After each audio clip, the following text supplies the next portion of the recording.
মনে করি আমি ঘটনার প্রথমত আমি বলবো আমি একজন ওই পেশার সঙ্গে সামান্য অল্প বিস্তর জড়িত থাকার কারণে একজন সিনিয়র অ্যাক্টরকে এইভাবে কেউ অপমান করতে পারেন না।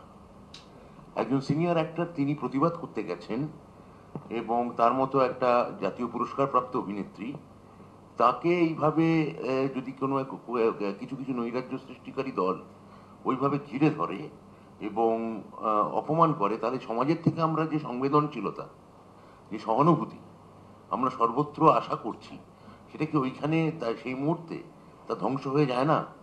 তখন কি আমার মনে হয় যে মানুষের যে সহানুভূতি যে নির্যাতিতার প্রতি আছে, আমাদেরও আছে, সেখান থেকে বিষয়টা অন্যদিকে ঘুরে যায় এবং কিছু মানুষকে একটা সমাজকে বিভক্তিকরণের চেষ্টা চালায়, সমাজকে বিভাজিত করার চেষ্টা চালায়।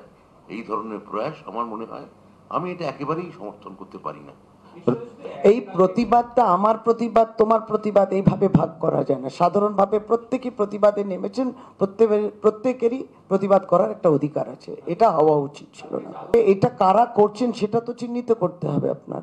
অনেকটা তো ভিড়, যারা তাড়া করছেন সকলে তো বলছেন না, যারা তাড়া করছেন তাদের পরিচয়টা কি তাহলে দেখে নিতে হবে, কেন তাড়া করে, উদ্দেশ্যটা কি, এটা তো প্রত্যেকেই প্রতিবাদ করে।